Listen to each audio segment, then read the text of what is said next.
हात एक जाणतो मराठी. 27 फेब्रुवारी हा मराठी भाषा दिवस असतो.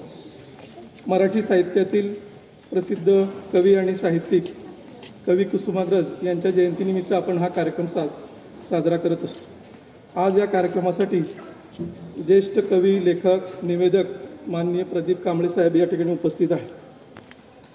त्यांना आणि व्यासपीठावरील मान्यवरांना विनंती करतो की त्यांनी कुसुमाग्रज यांच्या प्रतिमेचे पूजन करावे.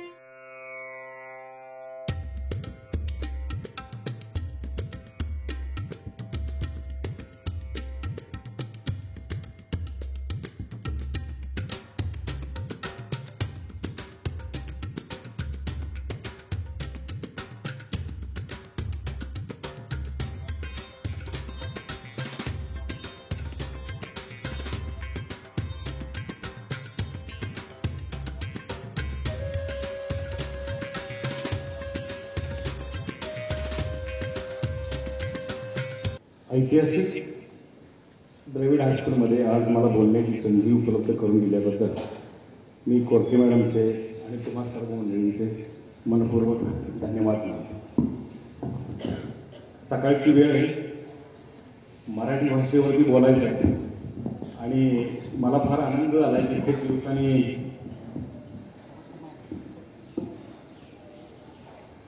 खूप दिवसांनी मला द्रविड हायस्कूलमध्ये बोलायची संधी मिळते. वही ही माझी कर्मभूमी आहे, मी इथे शिकलो आहे, त्यामुळं द्रविड हायस्कूलच्या विषयी खूप चांगलं ऐकून आहे. कोरके मॅडम, तुम्ही इथं राहिलात आणि कृष्णेचं पाणी जर जास्त पिलात तर तुम्ही इथंच घर बांधून राहाल. लक्षात सकाळची वेळ असते आणि अतिशय चिंतनशील वगैरे भाषण मी काही करणार नाही.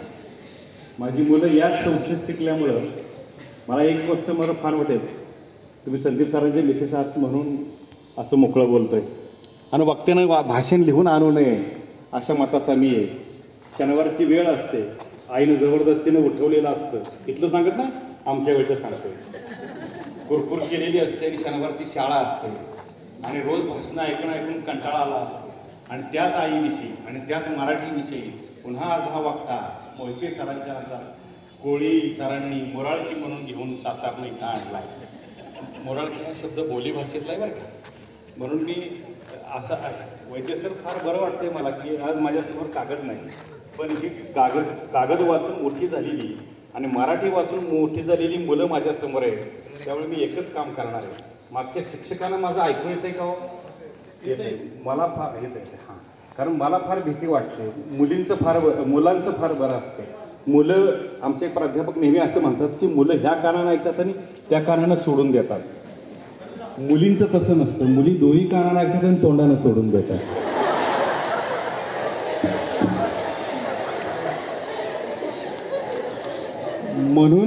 म्हणून कोरके मॅडम, भारतात मोबाईल का उशिरा आला त्याचं कारण हे लक्षात घ्या. कारण माझं भाषण हे मराठी आणि मराठीला मी आई मानतो आणि उद्याची आई मला इथं दिसते आणि त्या आईविषयी मला बोलायचं आहे. एक कवी असं म्हणतो की धिकतमचे स्वर्गई साथी इथली चुंबीन मी माती. ऐकताय ना? पण मी तुमच्यातल्याच अनेक गुरूंच्याकडनं शिकलोय. एकच गोष्ट मी बोलणार आहे.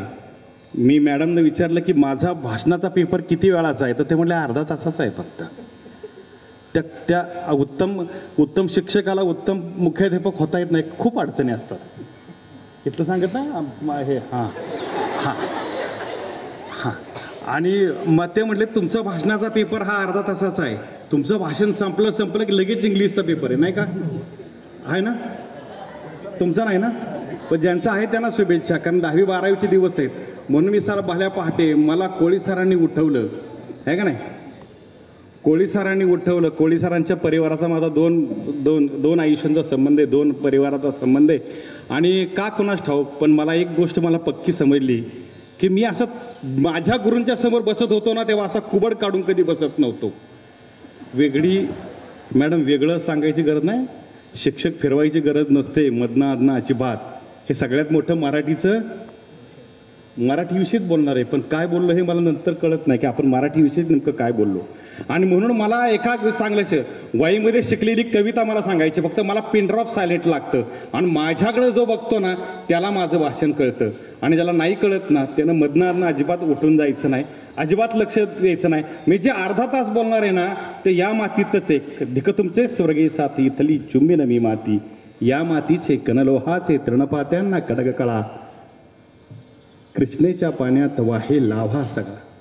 कृष्णेच्या पाण्यात शिकलोय मी पोहायला, त्यामुळे मला जे बोलायचं ना ते काय असं उसनं मी अवसान घेऊन बोलणार नाही. ती मागची जी मुलं आहेत ती कुबड काढून बसलीत ना, ती माझ्याकडे बघत नाहीत.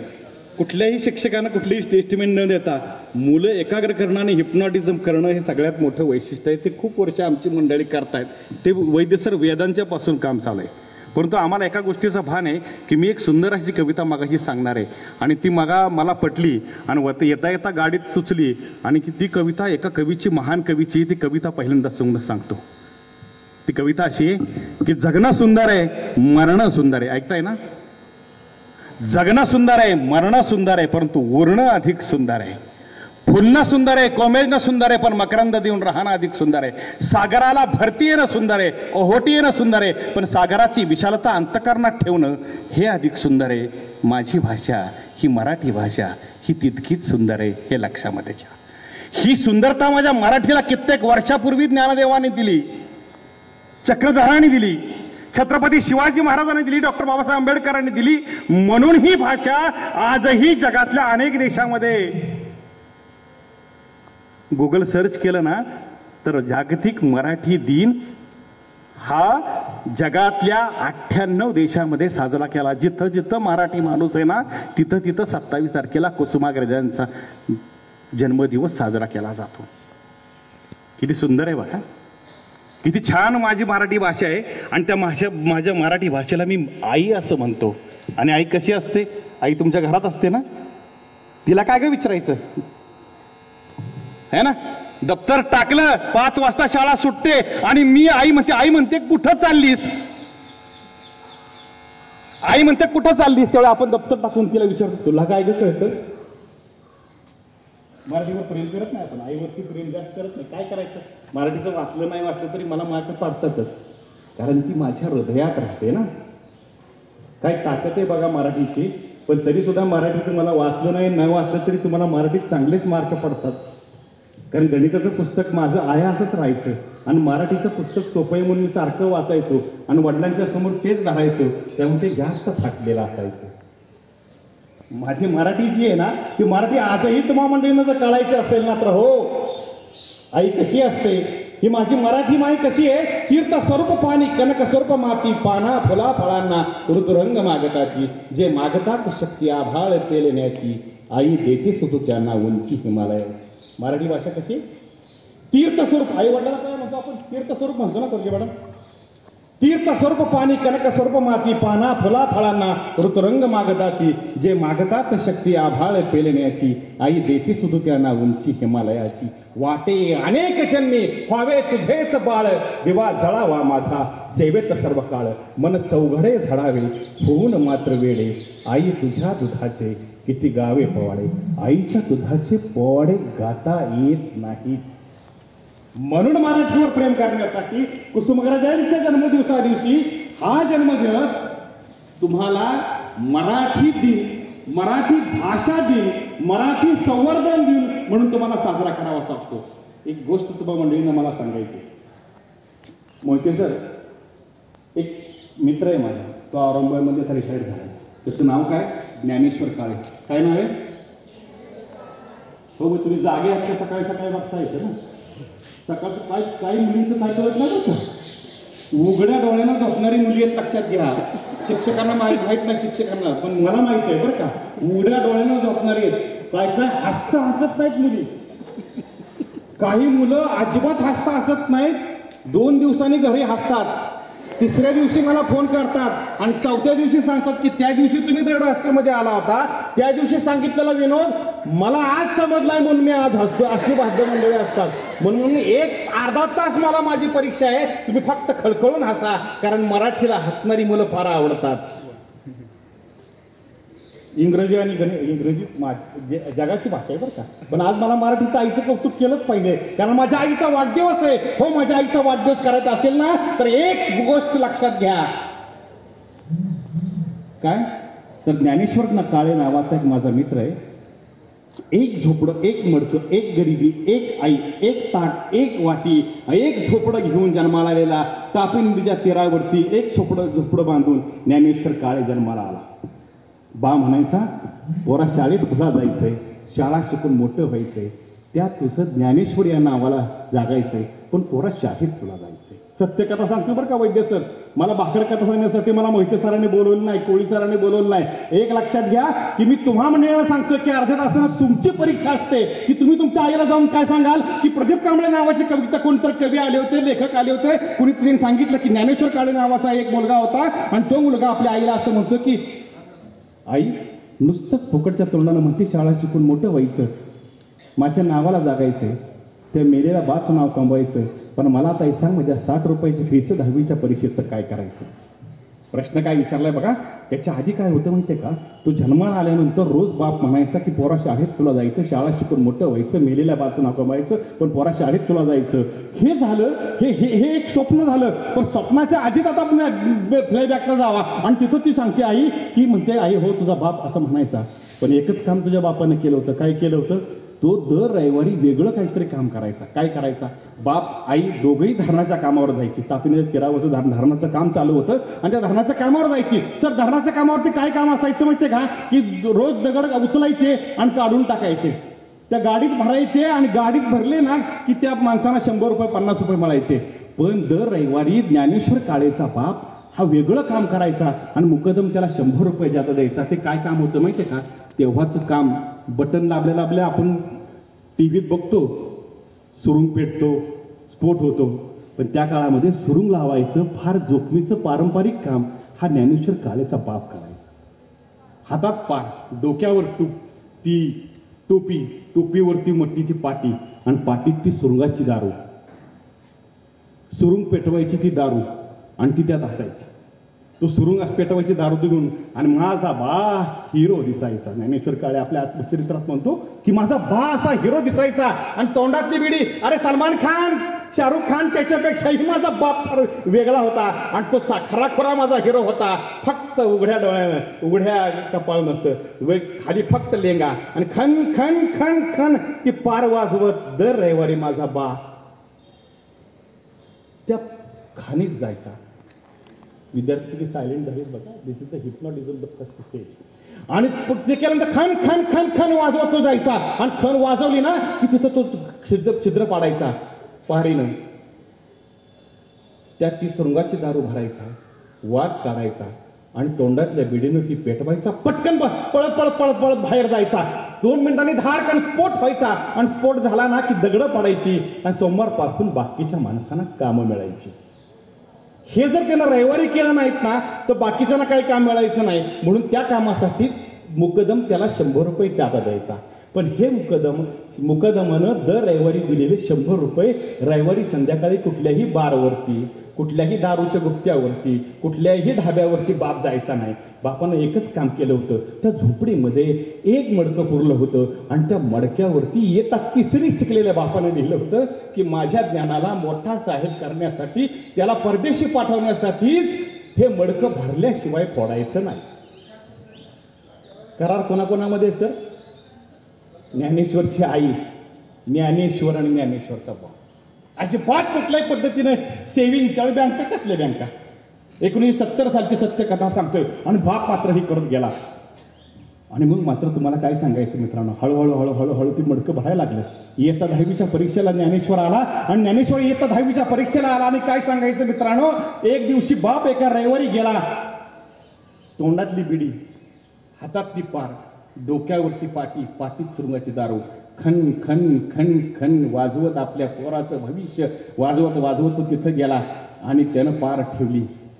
सुरुंगाच्या पाटी मोठ्या धाडसानं खाली ठेवली आणि चुकून त्याच्या तोंडातल्या बिडीची ठिणगी त्या अख्ख्या पाटीवरती पडली. जाग्यावर धाडकन स्फोट झाला आणि ज्ञानेश्वरचा बाप दगडाखाली चिरडला गेला. 2 तासांनी बाहेर काढला. मरता मरत नव्हता, दवाखान्यात जायच्या लागीचा नव्हता. अशा अवस्थेमध्ये त्याला जवळ बोलवलं, घरात आणलं. रक्तबंबाळ अवस्थेतला ज्ञानेश्वरचा बाप म्हणाला की मला दवाखान्यात नेऊ नका, फक्त माझ्या बायकोला जवळ बोलवा आणि माझ्या मुलाला जवळ बोलवा. बायकोला जवळ बोलवलं, मुलाला जवळ बोलवलं आणि रक्ताळलेला हात आचके देत देत त्यानं पुढं केला आणि एकच वचन मागितलं की मी मरणार आहे. आणि तो सारखा भुईकडे बघत होता. काय जमिनीत होतं? नाही, ते भविष्य होतं मुलाचं. लडकं नव्हतं, ते भविष्य होतं. माझं कसं होणार म्हणून तो त्याच्या डोळ्यातून रक्त गळत होतं, अश्रू गळत नव्हते. आणि तो असा धारातीर्थी पडला होता. गावातल्या लोकांनी पाणी पाजलं, बायकोनं पाणी पाजलं, पण मरता मरत नव्हता. आणि फक्त बायकोला एक वचन मागत होता. मग बायको म्हणाली तुम्हाला काय वचन पाहिजे? त्यानं असा रक्ताळलेला हात पुढं केला, त्याच्यावरती बायकोनं हात ठेवला, त्याच्यावरती ज्ञानेश्वरनं हात ठेवला आणि एकच वचन मागितलं की माझ्या पोराला मोठा साहेब कर. आणि तिने शेवटचा आचका दिला आणि बाप मरून गेला. आई हो म्हणाली ज्ञानेश्वरची आणि बाप मरून गेला. आई पुन्हा उभी राहिली, काम करू लागली, कुठंही धुणं भांडी करू लागली, कुठंही बेनायला लागली, कुठंही भांगरायला लागली. पण दर रविवारी त्या मडक्यात 50 रुपये टाकू लागली. इयत्ता 10वीच्या पुन्हा फ्लेक बॅट्सवरनं जागेवर या.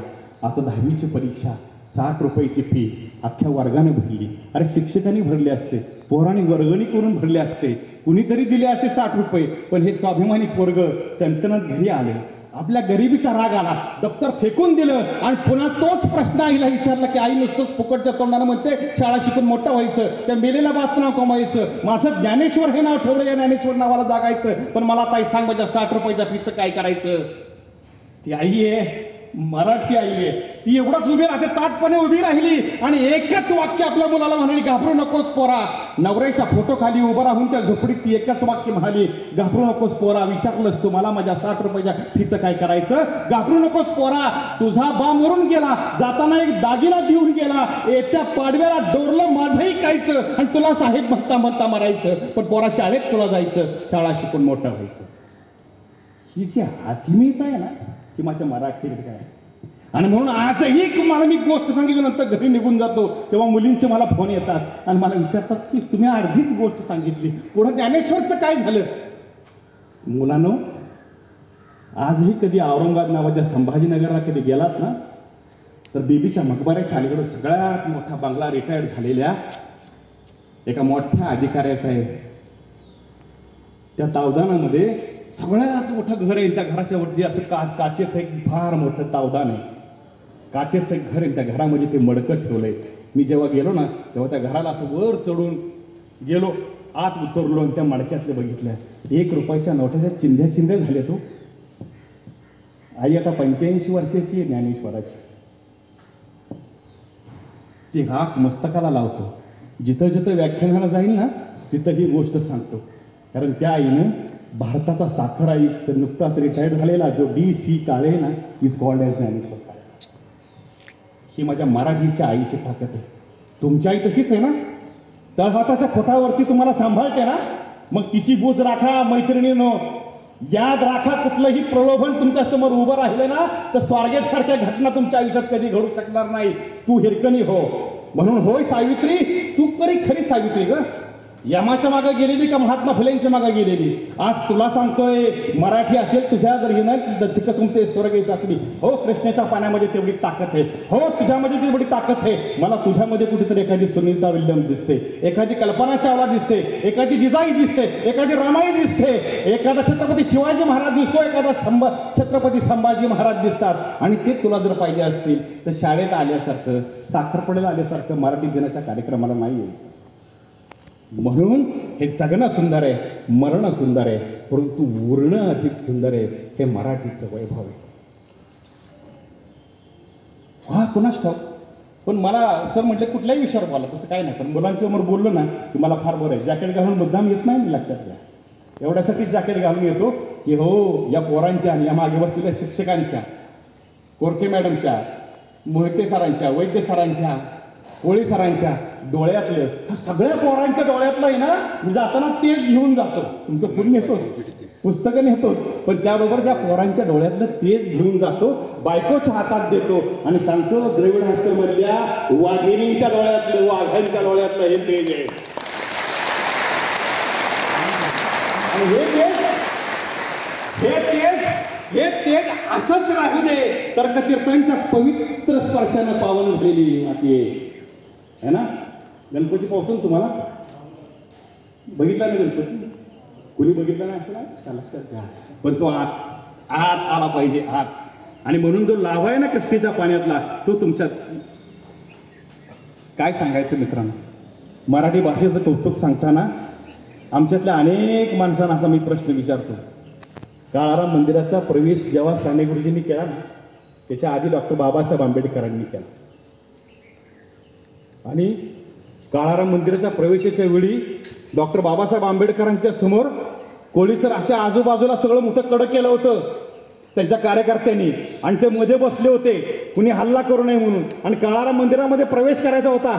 स्त्रियांना, मुलींना, दलितांना तिथं प्रवेश अजिबात नव्हता. म्हणून ते काळाराम मंदिरामध्ये डॉक्टर बाबासाहेब आंबेडकरांनी तो प्रवेश केला होता.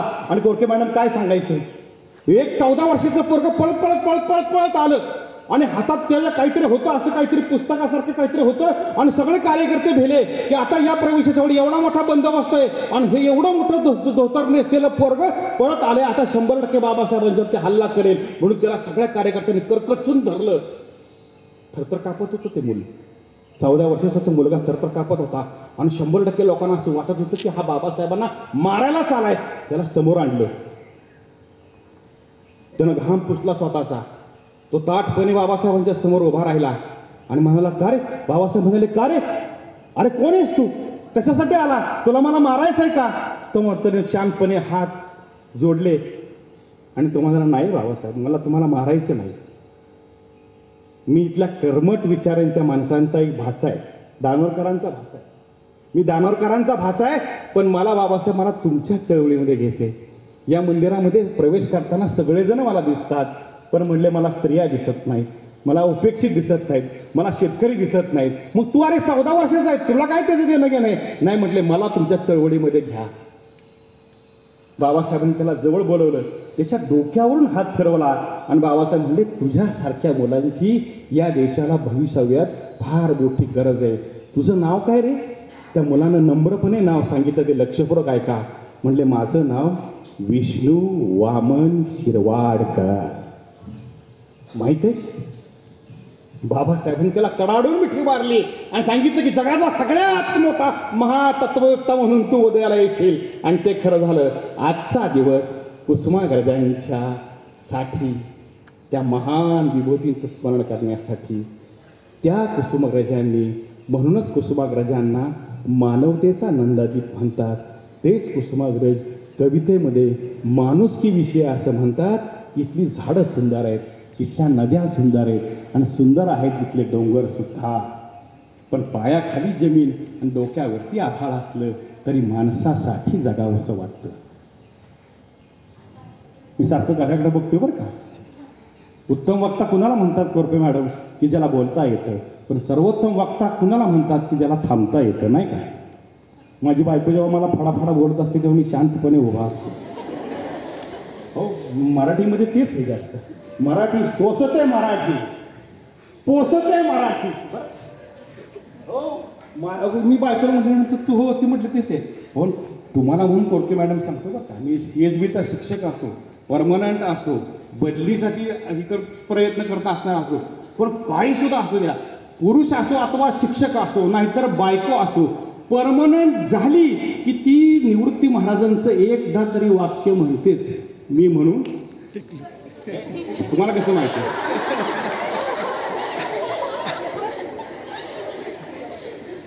कुणाला सांगू नका बरं का. संदीप सरांना तर अजिबात सांगू नका, नाही तर माझ्या त्यांच्यापर्यंत पोचवायसाठी मी म्हणतोय. आणि मी म्हणून. आणि 20 वर्ष आता बायको बरोबर आता संसार झालाय. तर कोळी सर तुम्हाला काय सांगते, माझी बायको 25 वर्षानंतर मला 20 वर्षानंतर एकच म्हणते. काय म्हणते? काय होतं तुमच्या घरात? मी होते म्हणून.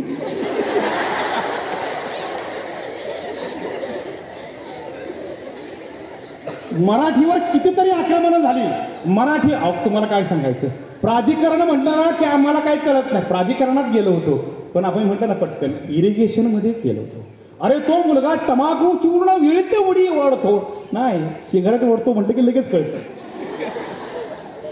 आमचं मराठीचं दुकान ते आम्ही सगळ्यांना एकत्र घेतलं. आमचं पोट मोठं आहे म्हणून वाईच्या गणपतीकडे जायचं. राग कोणाचा आला ना, शिक्षकांना प्राचार्याचा राग आला, मैत्रिणीचा राग आला, राजकारण्यांना राजकारण्याचा राग आला की त्या वाईच्या गणपतीच्या घाटासमोर उभं राहायचं. मग तो गणपती सांगतो की माझं पोट एवढ्यासाठीच मोठे की मला सगळं साठवता येतं. मी हात कान हलवतो ना, मी हलक्या कानाचा नाही. मी एवढ्यासाठीच माझं नाक लांब आहे की मी फक्त चांगलंच घेतो, बाकीचं काही वाईट घेत नाही. हे उत्तम लक्षण आहे गणपतीचं. म्हणून त्याला वक्रतुंड महाकाय सूर्यकोटी समप्रभ निर्विघ्न कर्मदेव सर्व कार्याचे सर्वदा असं म्हणतात. काय ताकद आहे बघा आमच्या गणपतीमध्ये. आणि म्हणून मुलींनो ऐकताय ना, म्हणजे तुम्ही झोपले नाहीत ते मला सांगा बरं का मधनं, कारण मला अर्धा तास माझा पेपर द्यायचा आहे. मागची माणसं माझं परीक्षण करतायत आणि तर्कतीर्थांच्या पुढं मी किती वर्षापूर्वी वैद्य सर या गर्ल हायस्कूलमध्ये भाषण दिलं होतं. तेव्हा तर्कतीर्थ शांतपणे माझं भाषण ऐकत होते आणि माझा पहिला नंबर आला होता. तेव्हा त्यांनी मला भाषणात पहिला नंबर दिला होता. आधी सगळ्यांचे सत्कार होते. एका मुलाचा गणिताचा तो पहिला आला होता आणि मी वक्तृत्व स्पर्धेत पहिला आलो होतो. तर गणिताच्या शिक्षकाला विचारलं तर्कतीर्थांनी तू कोण होणार. ऐकताय ना सत्य कथा सांगतो बरं का, भाकर कथा सांगत नाही. तर्कतीर्थाने आता त्याच्यानंतर माझा नंबर, त्याला विचारलं तू कोण होणार. तर तो गणितात पहिला आलेला म्हटला की मी गणिताचा शिक्षक होणार. पण तर्कतीर्थ हळूच बारीक आवाजात त्या किनारी आवाजामध्ये मला आजही कानामध्ये माझ्या द्रोण केल्यासारखे आणि हृदयात साठवलेली ती वाक्य तर शिक्षकाच्या बाबतीमध्ये तर्कतीर्थ म्हणाले. काय म्हणाले माहिती आहे, तर एवढंच म्हणाले तू कोण होणार. तर तो म्हणाला मी गणिताचा शिक्षक होणार. तर तर्कतीर्थ हळूच म्हणाले अज्ञान अगणित झाले ते गणित कोण सोडवणार. ऐका, आता माझा नंबर आला, मी भाषणात पहिला, मी विजयराव वैद्यांचा विद्यार्थी आणि मी समोर आलो आणि ती समोर आल्यानंतर मी भाषणात पहिला आलो होतो. तर मला म्हणले तू कोण होणार. तर मी आपलं गुळगुळीत कुठनं तरी चोरून आणलेलं शिक्षकांनी सांगितलेलं वाक्य सांगितलं की मी विचारवंत होणार. काहीतरी सांगितलं भाषणाचं वाक्य, मी विचारवंत होणार. तेव्हा तर्कतीर्थ मला एवढंच म्हणाले, माझ्या जवळ येऊन माझ्या पाठीवरती हात ठेवून तर्कतीर्थ मला एवढंच म्हणाले तू कोण होणार. तर मी म्हटलं विचारवंत होणार. ते म्हणाले आधी आचारवंत हो आणि मग विचारवंत. आधी मला आचार केला पाहिजे. हे खोटं बोलणं हे पाप आहे. हे आधी खोटं बोलायचं आणि मग गावाला सांग नाही सांगणार. मी आधी दारू घ्यायची आणि दारू बंदीवरती बोलायचं माफ करा, नाही का. मी चोरी करायची आणि मी सात्विकतेवर बोलायचं माफ करा. अशा विचारवंतांच्या पेक्षा आचारवंत पिढी ही मराठीनं सगळ्यात मोठी घातली जन्माला. म्हणून यशवंतराव चव्हाणांच्यासारखा राजकारणी सुद्धा तर्कतीर्थांचा नमस्कार करण्यासाठी वाईपर्यंत येतो. दुर्गाबाईंनी वरून हाकलून दिलं तरी सुद्धा समोर एखाद्या याचकांच्या सारखे यशवंतराव चव्हाण बसतात.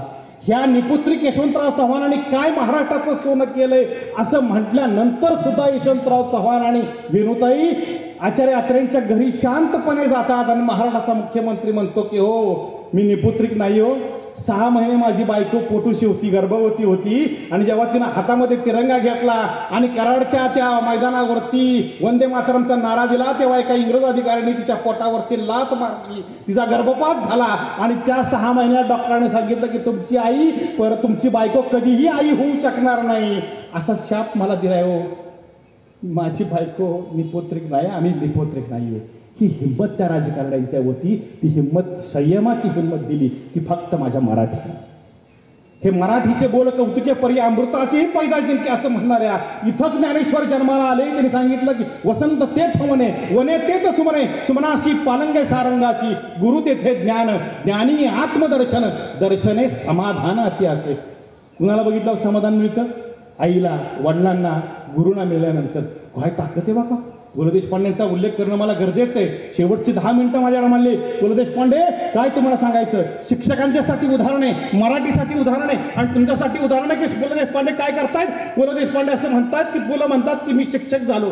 काय किती हेडमास्तर मला नाव ठेवतात, किती मुलं नाव ठेवतात. त्यावेळेचा गबाळ्याचा धोतर, नेहरू शर्ट कसा, शिक्षक कसा असावा त्यावेळेचा, धोतर खाली, वर काळा कोट, त्याच्या आत तो बुशर्ट आणि वर काळी टोपी आणि हातात छत्री, दिसला मास्तर. आता ते सर जीन पॅन्ट मध्ये येतात बरीच जण, है ना. इथलं सांगत नाही कोणाचं, नाही तर घोटाळा होईल. हा कोण. आणि काय सांगायचं तुम्हाला, तेव्हाचा पोशाख आणि तसे घेऊन चालले होते. आणि पगार किती म्हणले, पुरुषोत्तम म्हणतो मला 3 रुपये पगार. त्यांचा नायक आहे, पुरुषोत्तम नाही त्याचा नायक, पण पोरूंचं नाव सांगावं लागतं, पोराने लिहिलेले 3 रुपये पगार. मग काय करायचं 3 रुपयाच्या पगारात, 3 रुपयाच्या पगारात डांगडिंग करायचो. 1 रुपया पगार, 1 रुपया खानावळ, 1 रुपया खोली भाडं आणि राहिलेल्या 1 रुपयात म्हटले मी डांगडिंग करायचो. काय शब्द आहे तो, मराठी आहे का इंग्रजी आहे तो वैद्य सर आपण नंतर बघू बरं का. पण म्हटले 1 रुपयाचा. आणि मग काय झालं, 32 वर्षाचे झाले, पगार पोरेना, जेव्हा गावात जायचे पिटी वाजवायचे. आणि सुंदरपैकी ते कार्यक्रम सुरू व्हायच्या आधी मी पिटी वाजवू का, मला 2 रुपये 5 रुपये मिळतील का, या भावनेनं गावोगावी जायचे आणि पिटी वाजवायचे. आणि मग काय तुम्हाला सांगायचं, एक दिवशी असा गच्च हाल भरला होता. 32 वर्षाचं झालं तरी त्यांचं लग्न नव्हतं. पुलंचा नायक असं म्हणतो की माझं लग्न नाही 32 वर्षाचं झालं तरी, आणि 32 वर्षाच्या या पुलंच्या समोर त्यांचं लग्न नाही, आणि तरी सुद्धा कार्यक्रम गच्च असा भरला होता. आणि मागे एक सुंदर तरुणी बसली होती आणि पेटी अशी पुलं वाजवत होते. पुलंचा नायक असे, हे ऐकताय ना, पुलंचा नायक अशी पेटी वाजवतोय. आणि ते पेटी वाजवता वाजवता त्या मुलीकडे लक्ष दिलं, सारखी टाळे वाजवते म्हटली मुलगी.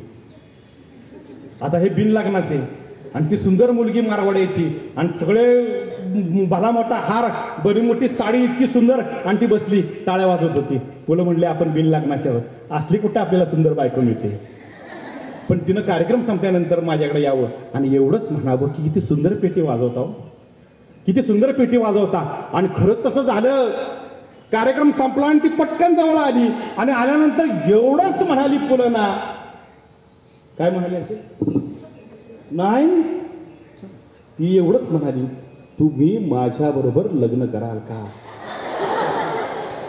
हे म्हटलं 8वा योग आहे का काय, 8वा योग, आधीच ॲडव्हान्स इन्क्रीमेंट, जागेवर बदली.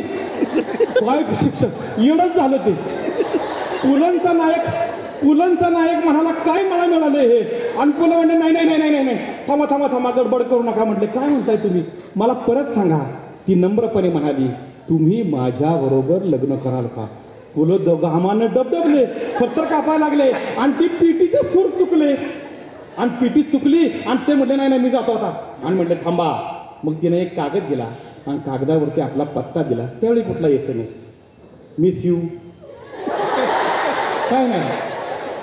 पुलं म्हणते शांतपणे. पुलांचा नायक घरी गेला, आणि घरी गेल्यानंतर त्यानं शांतपणे विचार केला आणि तिला पत्र लिहिलं, माझा 3 रुपये पगार, 1 रुपया खानावळ. मेमो काढतात ना, मेमो फार आवडतो बऱ्याच जणांना, तुला सांगत नाही काय. 3 रुपये माझा पगार. अगं तू एवढी श्रीमंत मारवाड्याची मुलगी आणि मी फक्त साधा मास्तर, 3 रुपये पगारात तू कशावर भाळलीस, पेटीच्या स्वरावर का माझ्यावरती. मी तुझ्याशी लग्न करू शकत नाही, तुझाच पुरुषोत्तम. ओके. पत्र टाकलं आणि म्हणलं आता काय नाही, आता तिचं पत्र काय यायचं नाही. 4 पानांनी हे पत्र लिहिलंय, नकाराचा मेमो हे का नाही, नकाराचा मेमो 4 पानांचा. आणि ह्यांचं बघ, आणि बरोबर 8 दिवसांनी एक पत्र आलं, साधं पोस्ट कार्ड.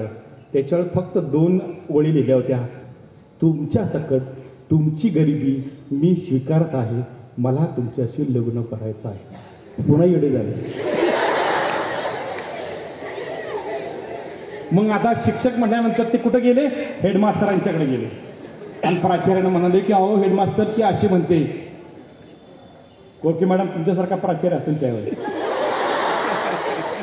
तो म्हणला पुरुषोत्तम अरे तुझ्या येड्या गाबाळ्यावरती नाही ती प्रेम करत, ती तुझ्या दिसण्यावरती नाही प्रेम करत, तुझ्या हसण्यावरती प्रेम करते. आणि म्हणले ताबडतोब तुझ्याशी एका दत्ताच्या देवळामध्ये लग्न झालं.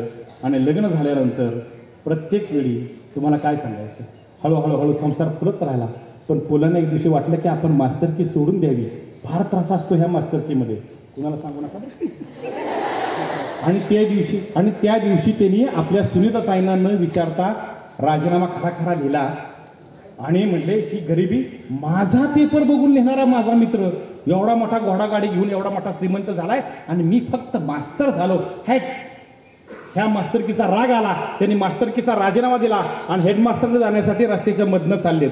आता पोझिशन कशी बघा, एका बाजूला पोलीस स्टेशन, एका बाजूला शाळा आणि एका बाजूला त्यांची खोली. बायकोला न विचारता सकाळी कपडे घालून नादातच हे माझा राजीनामा द्यायचा, ह्या मास्तरकीमध्ये काही राम नाही आणि आता आपण मोठा व्यापार करायचा. माझा पेपर बघून लिहिणारा एवढा श्रीमंत झालाय आणि त्या रस्त्याच्या मधनं जाय. रस्त्याच्या कुठल्या बाजून जायचं असतं तिथे, हे रस्त्याच्या मधनं चाललेत.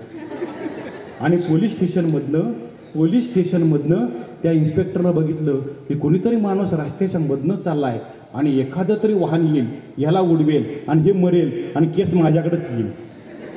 तर मधनं चाललेत, हातात राजीनामा द्यायचा आणि रस्त्याच्या मधनं चाललेत. आणि मग त्या इन्स्पेक्टरनं आपली जीप काढली, कचून ब्रेक दाबून पुलंच्या समोर थांबवली आणि पुलंच्या समोर थांबून तो खाड खाड खाड खाड बूट वाजवत तो पुलंच्या समोर उभा राहिला.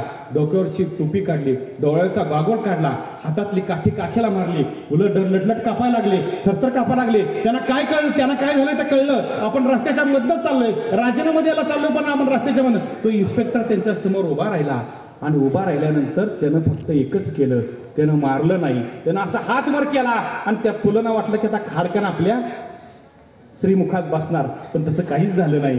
त्यांनी एकच काम केलं, त्यानं चक्क फुलांना नमस्कार केला आणि तो एवढंच म्हणाला की सर तुम्ही मला ओळखलं का? अहो मग साहेब उठा मला का नमस्कार करताय? मी इथं मला का नमस्कार करताय? मी रस्त्याच्या मधनं चाललोय, मला दंड करा, माझी पावती फाडा, पण मला नमस्कार करताय? की डबडबल्या डोळ्यानं तो इन्स्पेक्टर एवढंच म्हणाला की सर तुम्ही मला ओळखलं का? मारुतीच्या देवळामध्ये आपली शाळा होती आणि कुणीतरी श्रीमंतानं मारुतीच्या पायाजवळ 5 पैसे ठेवले होते, ते तुम्ही चोरले होते, हे तुम्ही पाहिले होते. तेव्हा तुम्ही माझ्या हातावरती 50 छड्या दिल्या होत्या आणि प्रत्येक छडीगणी सांगत होता की चोरी करणं हे पाप आहे, चोरी करणं हे पाप आहे. हे पाप नष्ट करण्यासाठी मी पोलीस इन्स्पेक्टर झालोय. सर तुम्ही मला ओळखलत का? हातातला राजीनामा टराटरा फाडून टाकला, आपल्या विद्यार्थ्याला कडाळून मिठी मारली आणि कादंबरीचा शेवट करताना पुलं एवढंच म्हणतात की सर या शब्दाची सर कुठल्याही शब्दाला येणार.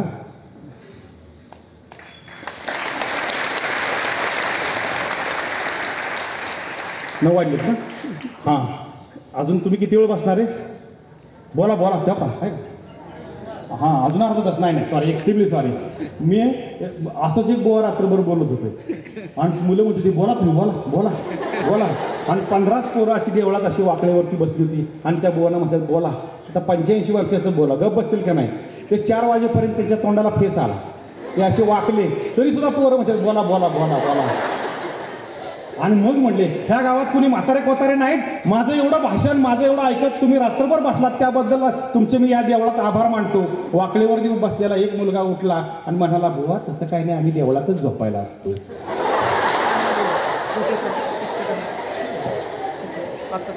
नोकरीसाठी तुम्ही इथंच आहे, मलाही नोकरीवरती जायचं आहे ना. हां, आपल्या हसत खेळत का होईना, पण मी तुमच्याशी अर्धा तास घालवला. किती तास घालवला? आणि मग मात्र रक्ताच्या नात्यापेक्षा भक्तीचं नातं हे श्रेष्ठ असतं आणि गुरु शिष्याचं नातं हे पिता पुत्रापेक्षा श्रेष्ठ असतं. कमी बोलावं आहे ना, वक्त्यानं कमी बोलावं आणि अधिक सांगावं तर वारगुळा होता. परत बोलवतील ना? हां, परत बोलवतील असं म्हणलेत मला. मी पुन्हा एकदा 1 तासाभराचं व्याख्यान द्यायला तुमच्याकडे येईल, पण मी एकच शेवटचं होतं. एकट्यानं कोण कुबड काढून बसले? सकाळी फुगलेला फुगा कसा असतो? गच्च असतो ना. सकाळी फुगलेला फुगा वाढदिवसाचा गच्चा असतो, पण चुकून फोडायचा राहिला तर संध्याकाळी तो शाळेचं पण तसंच असतं. पण ही फुलं अजून सुद्धा सुकली नाहीत. अर्धा तास का होईना, पाणी मारून का होईना, विचार सांगून का होईना ती फुलत राहिली. माझ्यासारख्या काही विद्यार्थ्याला पुन्हा इथं संधी मिळाली की भाषण कसं करावं. माझ्यासमोर तर्कतीर्थ उभे राहतात, माझ्यासमोर यशवंतराव चव्हाण साहेब उभे राहतात, माझ्यासमोर कुसुमाग्रज उभे राहतात, फुलं राहतात आणि या मुलांच्या कुठंतरी हृदयापर्यंत पोहोचवण्यासाठी तो मी प्रयत्न महाराष्ट्रभर करत असतो. पण हे मी आज एकच जाऊन सांगणार आहे की मी ज्या महाविद्यालयात किसनवीर महाविद्यालयात शिकलो त्या द्रविड हायस्कूल मधल्या विद्यार्थ्यांचं मत सांगताना मला एकच गोष्ट कळली. काय ऐकताय ना? शेवटचं उदाहरण बरं का, फक्त ही गोष्ट आहे ना 27 तारखेच्या कुसुमाग्रजांच्या